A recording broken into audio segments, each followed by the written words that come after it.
Hello guys, it's me again, and this video here will be about the former and now deceased president Ferdinand Marcos of the Philippines. Now I try to keep this video as short as possible because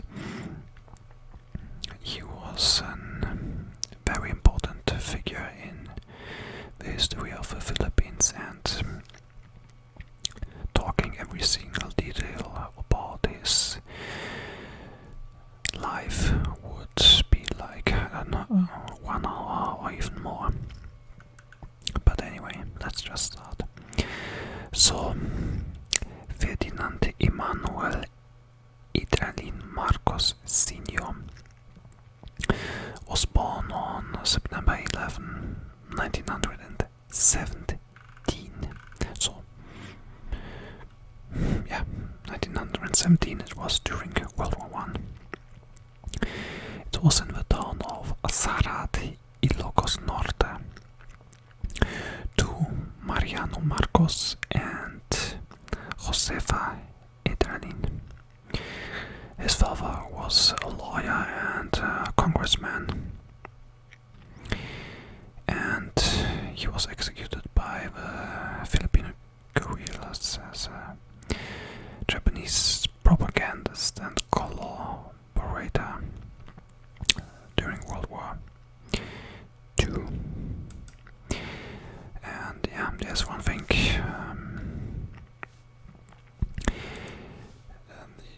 His father and Ferdinand Marcos himself, they were accused of killing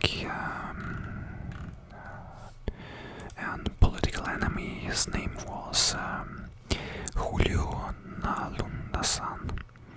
It was in September 21, 1935. Yeah.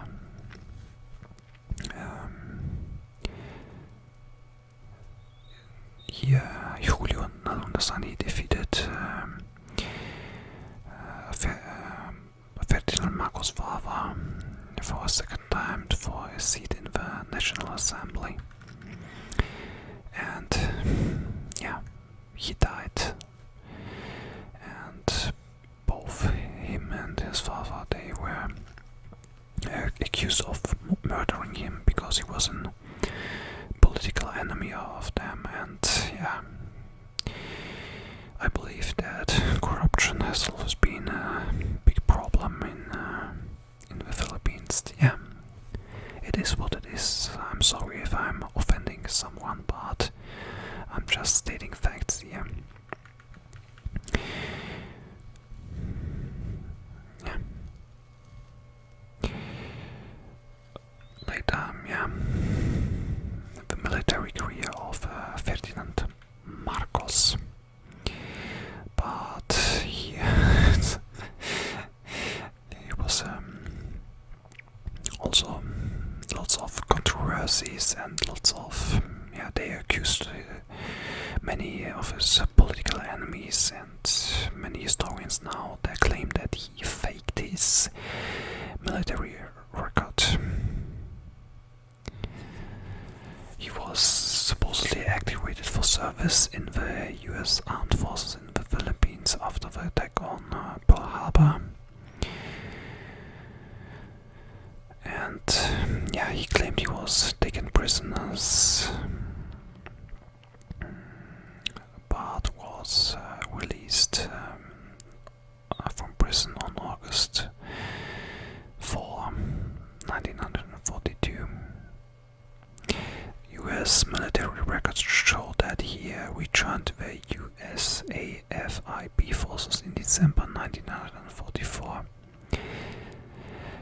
and he was discharged in May 1945.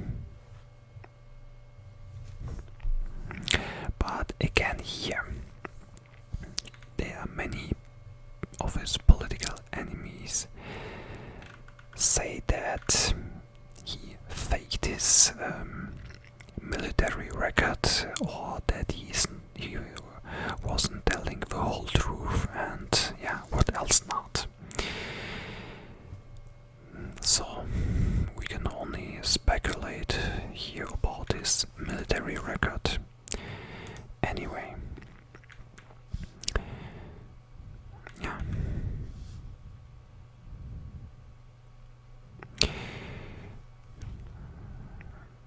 Ferdinand, after the Second World War, Ferdinand Marcos, he won a Senate seat in 1959 and became Senate Minority Floor Leader in 1960. He became the Executive Vice President of the Liberal Party and served as party president from 1961 until 1964, and he introduced many bills that were enacted as a Senate president. His presidential election, he ran on a populist campaign in 1965, and he was elected president in 1965.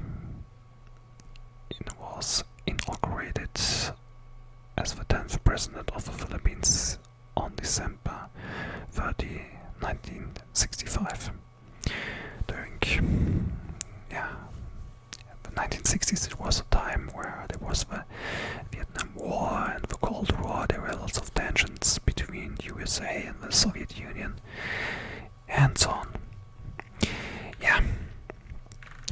But now comes the very interesting part, I would say, because what made him really famous? What is he criticized mostly? And this is that he declared martial law from 1972 until 1981. But actually 1981 is not entirely true, because he isn't. He was loosening the martial law in 1981, but it actually remained in effect until he was disposed in 1986. Again, a bit more about the martial law, and this is why actually Ferdinand Marcos is such a controversial figure still in his country. And this is he declared martial law because he said that he has to protect his country from Muslim extremists, from communist sympathizers, and other political enemies. Ferdinand Marcos was an anti-communist, and he had good relations with the USA. He was a good friend of Ronald Reagan later in the 80s. And during that time, from 1972 until he was disposed, people today, many historians accused him that he committed lots of human rights violations. He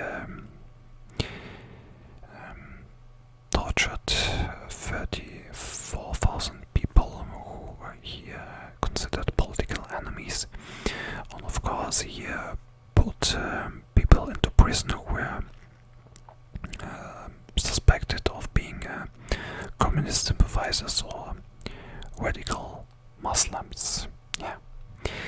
And there are two theories regarding his economic accomplishments. There are one side that will say that under Marcos, the Philippines were doing good economically, and there is the other side who will say that Ferdinand Marcos destroyed his country economically. Actually, his sympathizers, Ferdinand Marcos is still admired by many Filipinos today, and his supporters still claim that, under him, the Philippines was doing good, and it was the Aquino administration that basically destroyed the country economically and put many people into extreme poverty, and the Philippines is still suffering under this today. Yeah. A bit more about his life. Yeah, after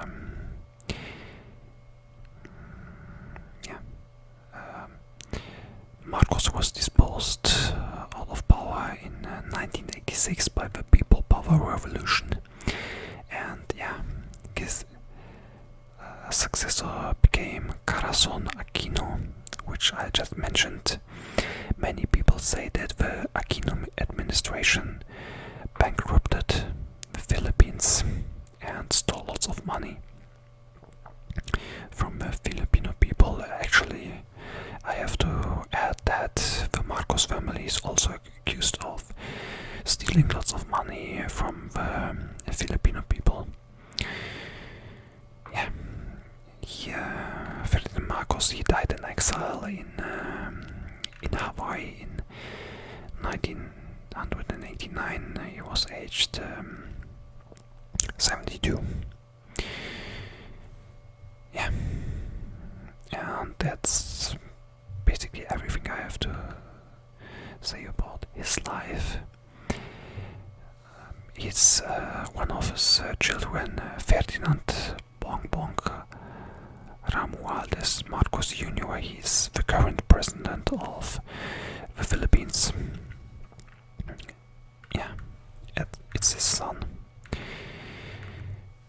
And yeah, like I say, about his legacy of Ferdinand Marcos, there are, according to my research, two sides about his accomplishments in the Philippines. One side admires him.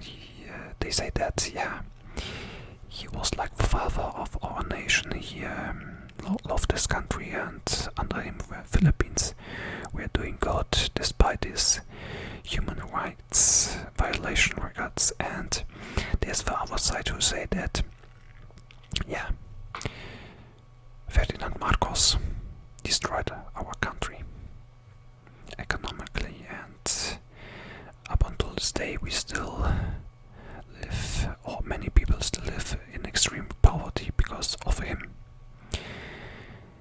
Yeah. Anyway,